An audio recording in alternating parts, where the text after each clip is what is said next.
ಆಯುಷ್ಯ ಇದ್ದರೆ ಅನ್ನಕ್ಕೆ ಕೊರತಿಲ್ಲ, ಜೀವಕ್ಕೆ ಎಂದೆಂದಿಗೂ ತನುಗಳ ಕೊರತಿಲ್ಲ. ಸಾವು ಹುಟ್ಟು ಎಂಬುದು ಸಹಜ ಲೋಕದೊಳಗೆ, ಕಾಲ ಕಾಲದಿ ಹರಿಯ ಕಲ್ಯಾಣ ಗುಣಗಳ ಕೇಳದವನ ಜನ್ಮ ವ್ಯರ್ಥ. ಪುರಂದರ ವಿಠಲ. ಶ್ರೀ ಗುರುಭ್ಯೋ ನಮಃ. ಪರಮ ಗುರುಭ್ಯೋ ನಮಃ. ஸ்ரீமதானந்த தீர்த்த பகவத்பாதாச்சாரிய குருபியோ நமக. ஹரி ஓம். அனைவருக்கும் வணக்கம். சேலம் பாலாஜி அப்படிங்கிற அந்த யூடியூப் சேனல் வழியாக உங்களை மீண்டும் சந்திப்பதில் நான் பெருமகிழ்ச்சி அடைகிறேன்.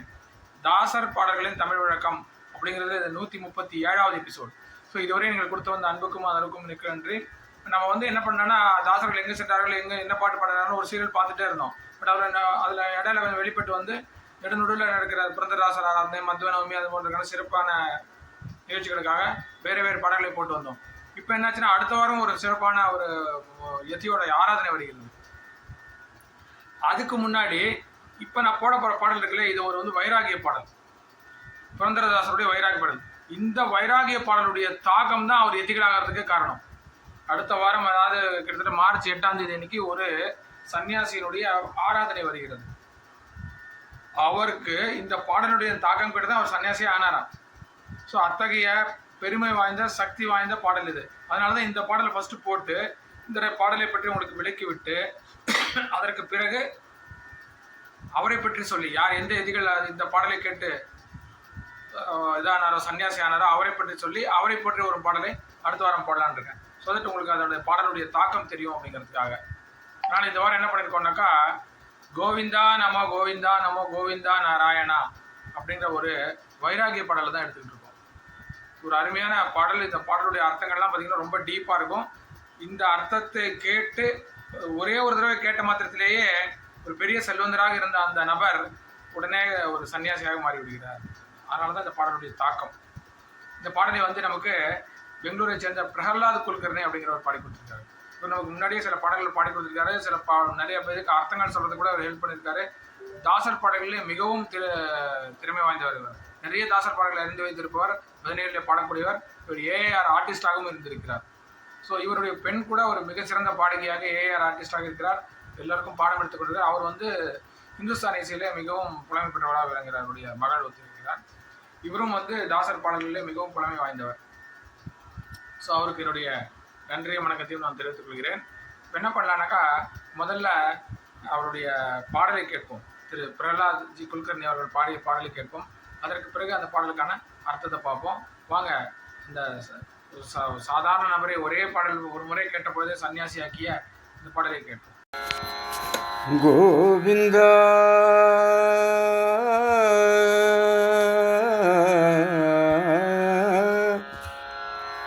ಗೋವಿಂದ ನಮೋ ಗೋವಿಂದ ನಮೋ ಗೋವಿಂದ ನಾರಾಯಣ ಗೋವರ್ಧನ ಗಿರಿಯನೆತ್ತಿದ ಗೋವಿಂದ ನಮೋ ರಕ್ಷಿಸೋ. ಅರ್ಥವ್ಯಾರಿಗೆ ಪುತ್ರರಾರಿಗೆ ಮಿತ್ರ ಬಾಂಧವರಾರಿಗೆ ಕರ್ತು ಯಮನವ ಎಳೆದು ಒಯ್ಯಲು ಅರ್ಥಪುತ್ರರು ಕೈವರೇ. ಮಂಚಬಾರದು ಮಡದಿ ಬಾರಳು ಕಂಚು ಕನ್ನಡಿ ಬಾರದು ಸಂಚಿತಾರ್ಥವ ದ್ರವ್ಯಬಾರದು ಮುಂಚೆ ಮಾಡಿರಿ ಧರ್ಮವ. ಒಡವೆಯಾಸೆಗೆ ಒಡಲ ಕಿಚ್ಚಿಗೆ ಮಡದಿ ಬೆನ್ನಲ್ಲಿ ಬಾಳು ಬಿಡದೆಯ ಮನವರೆಳೆದು ಒಯ್ಯಲು ಎಡವಿ ಬಿದ್ದಿತು ನಾಲಿಗೆ. ಗೋವಿಂದ ನಮೋ ಗೋವಿಂದ ನಮೋ ಗೋವಿಂದ ನಾರಾಯಣ ಗೋವರ್ಧನ ಗಿರಿಯನೆತ್ತಿದ ಗೋವಿಂದ ನಮೋ ರಕ್ಷಿಸು. ಪ್ರಾಣವಲ್ಲಭೆ ತನ್ನ ಪುರುಷನ ಕಾಣದೆ ನಿಲ್ಲಲಾರಳು, ಪ್ರಾಣ ಹೋಗಲು ಮುಟ್ಟಲಂಜಳು ಜನೆ ಕರೆದರೆ ಬರಳು. ತಂದು ಬಂದರೆ ತನ್ನ ಪುರುಷಗೆ ಬನ್ನಿ ಬಳಲಿದಿರಂಬಳು. ಒಂದು ದಿನದಲ್ಲಿ ತರದಿದ್ದರೆ ಹಂದಿನಾಯಂತೆ ಬಗುಳುವಳು. ಉಂಟು ಕಾಲಕ್ಕೆ ನಂಟರಿಷ್ಟರು ಬಂಟರಾಗಿಯೇ ಕಾಯುವರು. ಕಂಟಕರು ಯಮನವರು ಎಳೆವಾಗ ನಂಟರಿಷ್ಟರು ಬಾರರು. ಗೋವಿಂದ ನಮೋ ಗೋವಿಂದ ನಮೋ ಗೋವಿಂದ ನಾರಾಯಣ. ಗೋವರ್ಧನ ಗಿರಿಯನೆತ್ತಿದ ಗೋವಿಂದ ನಮ ರಕ್ಷಿಸು. ದಿಟ್ಟತನದಲ್ಲಿ ಪಟ್ಟವಾಳಿದ ಮೆಟ್ಟಿದಿತಿ ಜರರಳಿಸಿದ. ಮುಟ್ಟಿ ಭಜಿಸಿರು ಶ್ರೀ ಪುರಂದರ ವಿಠ್ಠಲನಯನ ಚರಣವ. ಗೋವಿಂದ ನಮೋ ಗೋವಿಂದ ನಮೋ ಗೋವಿಂದ ನಾರಾಯಣ. ಗೋವರ್ಧನ ಗಿರಿಯನೆತ್ತಿದ ಗೋವಿಂದ ನಮೋ ರಕ್ಷಿಸು. ಗೋವಿಂದ ನಮ ರಕ್ಷಿಸು. ಗೋವಿಂದ ನಮ ரட்சிசு. நமது பிரகலாத் குல்கர்னி சார் அவர்கள் இந்த பாடலை மிக நன்றாக பாடியிருந்தார். அவருக்கு என்னுடைய பாராட்டுகளையும் நன்றிகளையும் தெரிவித்துக் கொள்கிறேன். இதுபோல மேன்மேலும் அவர்கள் நமக்கு பாடி தர வேண்டும் என்றும் அவரை நான் மீண்டும் விரும்பி கேட்டுக்கொள்கிறேன். இப்போ பாடலுடைய பல்லவி அனுபல்லவிக்கு போவோம். கோவிந்தா நமோ கோவிந்தா நமோ கோவிந்தா நாராயணா. கோவர்தன கிரி எத்தித கோவிந்தா நம்ம ரட்சிசோ. கோவிந்தா கோவிந்தா உன்னை நான் வணங்குகிறேன். நமோ நாராயணா உன்னை நான் வணங்குகிறேன். கோவர்தனகிரியை கையிலே எடுத்த அந்த யாதவர்களை காப்பதற்காக, பேய் மழையிலிருந்து யாதவர்களை காப்பதற்காக அந்த கோவர்தனகிரியை தன் ஒருவரிலே தூக்கி நிறுத்திய கோவிந்தா நீ எங்களை ரட்சிக்க வேண்டுமப்பா. அதுதான் இந்த ஒரு பல்லவி அனுபல்லவியோட அர்த்தம். இப்போ பாடலுடைய முதல் சரணத்துக்கு போவோம். இந்த பாடலில் கொஞ்சம் நிறைய சரணங்கள் இருக்கிறது, அதனால் நான் அதெல்லாம் சொல்லிட்டு வரேன். நடுவில் இந்த கோவிந்தா நமோ வரும். ಅರ್ಥ ಯಾರಿಗೆ ಪುತ್ರರ್ಯಾರಿಗೆ ಮಿತ್ರ ಬಾಂಧವರ್ ಯಾರಿಗೆ ಕರ್ತೃ ಯಮನವರು ಎಳೆದು ಒಯ್ಯುವಾಗ ಅತ್ರ புத்திரரு காய்வரே. இது ஒரு ஸ்டான்ஸ் ஆயிடுது. அதாவது அர்த்தம்னா நம்முடைய பொருள்கள், நாம் சம்பாதித்த திரவியங்கள், நாம் சம்பாதித்த பணம், இதெல்லாம் தான். ஸோ இதெல்லாம் யாருக்கு யூஸ் ஆக போகுதுப்பா?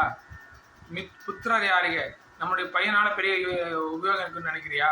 மித்ர பாந்தவர் யாರಿಗೆ, நண்பர்களோ அல்லது உறவினர்களோ நமக்கு உதவார்கள் நினைக்கிறையா? இல்லை, அந்த கர்த்தவியத்திலேயே குறியாக இருக்கின்ற யமன் இருக்கிறான் இல்லையா, அவனுடைய தூதர்கள் வந்து நம்மை எடுத்துக்கொண்டு போக வரும்பொழுது அர்த்த புத்திரரு காய்வரே. இந்த பணமோ அல்லது இந்த நமது மகனோ அல்லது நமது நண்பர்களோ அல்லது நமது உறவினர்களோ நம்மளை காப்பாற்ற முடியுமா என்றால் காப்பாற்ற முடியாது. யமன் வந்து நம்மை எடுத்துக்கொண்டு செல்லும்போது இவர்கள் யாருமே நம்முடைய உதவிக்கு வரமாட்டார்கள் சொல்றார். ಮಂಚ ಬಾರದು ಮಡದಿ ಬಾರಳು ಕಂಚು ಕನ್ನಡಿ ಬಾರದು ಸಂಚಿತಾರ್ಥದ ದ್ರವ್ಯ ಬಾರದು ಮುಂಚೆ ಮಾಡಿರೋ ಧರ್ಮವ. இந்த வரியை கேட்டுதான் அவர் வந்து சன்னியாசி ஆகிறார். அது வரைக்கும் ஒரு செல்வந்தராக இருந்த அந்த நபர் இந்த வரியை கேட்ட உடனேயே அது அவர் உட்காந்துருக்கும் போது வாசல் ஒரு தாசர் வந்து இந்த பாட்டில் பாடிட்டே போறாரு. இவர் வீட்டில் ஜாலியாக வந்து கேட்டுட்டு இருக்காரு. ஏதோ ரொம்ப சொகுசாக இருக்காருன்னு சொகுசான வாழ்க்கையை வாழ்ந்து கொண்டிருப்பார். அப்படி வாழ்ந்து கொண்டிருக்கும் போது ரோட்ல வந்து ஒரு தாசர் இந்த பாடலை பாடிக்கொண்டு போகிறார். இந்த வரிகளை கேட்கிறார் அவர். ಕಂಚ ಬಾರದು ಮಡದಿ ಬಾರಳು ಕಂಚು ಕನ್ನಡಿ ಬಾರದು ಸಂಚಿತಾರ್ಥದ ದ್ರವ್ಯ ಬಾರದು ಮುಂಚೆ ಮಾಡಿರೋ ಧರ್ಮವಾ. அப்ப நீ என்ன நினைச்சிட்டு இருக்க? நீ உட்காந்துருக்க, சொகுசா உட்காந்துருக்க, இந்த கட்டில் உன்னுடன் வரும்னு நினைக்கிறாயா? வராது. மடதி பாரலோ, உன்னுடைய மனைவி இருக்கிறாளே அவள் உன்னுடன் வருவாள் என்று நினைக்கிறாயா? அவளும் உன்னுடன் வர பார்க்கல. கஞ்சு கண்ணடி ஆறது, நீ முகமா பார்த்து தினமும் நிறைய பேர் கொடுக்கிறாயே, இந்த கண்ணாடி உன் கூட வருமானு நினைக்கிறா? வராது. உங்கள் வீட்டில் புழங்கி கொண்டிருக்கிறீர்களே பாத்திரங்களும் அதுமாக பொருள்கள்லாம் வைத்துக் கொண்டிருக்கிறாய், பெரிய பெரிய பாத்திரங்கள்லாம் வைத்திருக்கிறார், பெரிய பெரிய பொருட்கள் எல்லாம் வச்சிருக்கிறார், அந்த வெள்ளி நாளான தங்கத்தினால பாத்திரங்கள் பொருள்கள் எல்லாம் வச்சிருக்கிறாய், இதுவும் கூட வருமாப்பானா? எல்லாம் வராது. ಮಂಚ ಬಾರದು ಮಡದಿ ಬಾರಲು ಕಂಚು ಕನ್ನಡಿ ಬಾರದು ಸಂಚಿತಾರ್ಥದ திரவிய பாரது. நீ கஷ்டப்பட்டு சேர்த்து வச்சிருக்க பொருள்கள், இவ்வளவு காசு கஷ்டப்பட்டு கஞ்சத்தனம் பண்ணி இவ்வளவு காசு பணம் சேர்த்து வச்சிருக்க, இதுவும் கூட வரும்னு நினைக்கிறியா? வராது. அதனால என்ன பண்ணும்? முன்சே மாடிரோ தர்மவா. முதல்ல நீ என்ன பண்ணணும்? டைமுக்காக வெயிட் பண்ணாத, முதல்ல தர்மத்தை கடைபிடித்து தர்மம் செய். அதுதான் உன்னோட வரும். அந்த தர்மம் செய்கிறீர்களே, அந்த தர்மம் உன்னை பின்பற்றி வரும், அதை நீ முதல்ல செய்வாயாக அப்படின்னு சொல்றாரு. இந்த வரியை கேட்டதான் அவருக்கும் கூட ஞானோதயம் வந்ததுன்னு சொல்றாரு. பாட்டுடைய அடுத்த ஒரு சரணத்துக்கு போவோம். ಒಡವೆ ಆಸೆಗೆ ಒಡಲ ಕಿಚ್ಚಿಗೆ ಮಡದಿ ಬೆನ್ನಲಿ ಬಾಗಳು ಬಿಡವ ಯಮನವರು ಎಳೆದು ಒಯ್ಯುವಾಗ ಹುಡುಗಿ ಬಿದ್ದಿತು ನಾಲಿಗೆ. இவர் இப்போ மனைவி பற்றி சொல்கிறார். 2-3 இதில் மனைவி பற்றி சொல்றாரு. இந்த நகைகளின் மீது ஆசைக்காகவோ அல்லது வயிற்று பசிக்காகவோ உன்னுடைய மனைவி உன் பின்னாடியே வருவாள். ஆனால் அந்த யமன் வந்து உன்னை எடுத்துக்கொண்டு போகும்பொழுது நீ அவளை கூப்பிடக்கூட உன்னோட நாக்கு இருக்காது. அந்த நாக்கே விழுந்து விடும். உன்னால் அவளை கூப்பிடக்கூட முடியாது, ஒன்றுமே பண்ண முடியாது. உன் பின்னாடி வந்துட்டு இருக்கிற மனைவியை வந்து உன்னோட உதவி கூட உன்னால் அழைக்க முடியாது. அந்த மாதிரி ஒரு நிலைமை ஏற்பட்டுவிடும் அப்படின்னு சொன்னார்.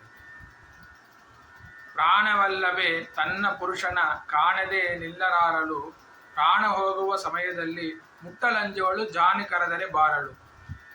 பிராணவல்லவே, உங்களுக்கு பிராணனுக்கு பிராணனாக இருக்கக்கூடிய உங்களுடைய மனைவி இருக்கிறார் இல்லையா, உங்களுடைய பிராணனாக தெரிந்து கொண்ட ஒரு மனைவியாக இருக்கிறார் இல்லையா, அவள் வந்து நீங்கள் இல்லாத பொழுது உங்களை காணாமல் ஒரு நாள் கூட இருக்க முடியாது, தவிச்சிருவா. ஐயோ என்னுடைய கணவர் இன்னும் வரவில்லையே அப்படின்ட்டு.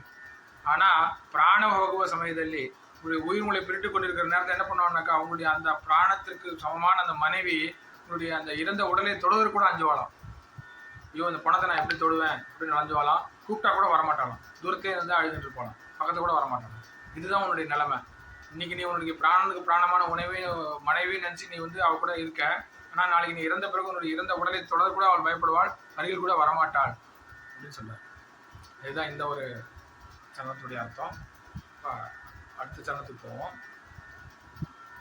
ತಂದು ಬಂದರೆ ತನ್ನ ಪುರುಷಗೆ ಹಸಿದು ಬಲಲಿದೆಂಬರು ಒಂದು ದಿವಸವೂ ತಾರದಿದ್ದರೆ ಹಂದಿನಾಯಂತೆ ಬೊಗಳುವಳು. தந்து பந்தரே, அதாவது பொருட்களை எடுத்துக்கொண்டு தினமும் வெளியிலே சென்ற கணவன் வீட்டுக்கு வரும்போது திரவங்களை அப்போல்லாம் டெய்லி தானே திரவியங்கள்லாம் திரட்டுவார்கள். ஸோ வெளியிலே சென்று திரவங்களை திரட்டு கொண்டு வந்தால் அவனை இப்போ மனைவி என்ன சொல்லலாம், ஐயோ நீங்கள் ரொம்ப டயர்டாக வந்திருக்கீங்க, பசிச்சு வந்திருக்கீங்க, வாங்க சாப்பாடு போடுறேன்னு சொல்லுவாங்களாம். ஆனால் ಒಂದು ದಿವಸವೂ ತಾರದಿದ್ದರೆ ಹಂದಿನಾಯಂತೆ ಬೊಗಳುವಳು. ஒரு நாள் கொண்டு வராமல் வந்துட்டாருன்னு வச்சுங்க, அன்றைக்கி என்ன பண்ணுவாங்க, கோபத்தில் வந்து ஒரு பன்னி மாதிரி நாய் மாதிரியும் கத்துவா அப்படின்றாரு. அது மாதிரி சத்தமிடுவாள் அப்படின்றாரு. ஸோ நீங்கள் கொண்டு வந்தால் தான் உங்களுக்கு மரியாதை. பொருளோ திரவியங்களோ நீங்கள் கொண்டு வரேன்னா உங்களுக்கு மனைவியிடம் மரியாதையே இருக்காது அப்படின்னு சொல்கிறாரு. ಉಂಟು ಕಾಲಕ್ಕೆ ನೆಂಟರಿಷ್ಟರು ಬಂಡರಾಗಿ ಕಾಯುವರು, ಕಂಟಕರು ಯಮನವರು ಎಳಿವಾಗ ನಂಟರಿಷ್ಟರು ಬಾರರು. நம்மிடம் பணம் திரவியங்கள் எல்லாம் இருக்கும் பொழுது பார்த்தீங்கன்னா நம்முடைய உறவினர்கள்லாம் இருக்காரு இல்லையா, அவர்கள் நம்முடைய பாதுகாவலராக இருந்து நம்மை பாதுகாப்பார்கள். நம்ம எப்பொழுதுமே நம்முடன் இருப்பார்கள். நம்முடைய வேலைக்காரர்கள் போல் நம்ம கூடவே இருப்பார்கள். நம்முடைய பாதுகாவலர் போல் நம்மளுடன் இருப்பார்கள். எப்போ உங்கள்கிட்ட பணம் இருக்கிற வரைக்கும் உங்களுடைய உறவினர்கள் அது மாதிரி இருப்பார்கள். ஆனால் உங்களை அந்த யமன் கொண்டு போக வந்தப்பறம் இவங்களை யாரும் வரமாட்டாங்க கூட. உங்கள் பணத்துக்கு தான் அவங்களுக்கு வேணும். நீங்கள் யமனை கொண்டு போய் அவங்களால உங்களை காப்பாற்ற முடியுமானா கண்டிப்பாக காப்பாற்ற முடியாது. இவர்கள் யாரும் உங்களை காப்பாற்ற வர முடியாது. இதுதான் இந்த ஒரு சரணத்துடைய அர்த்தம்.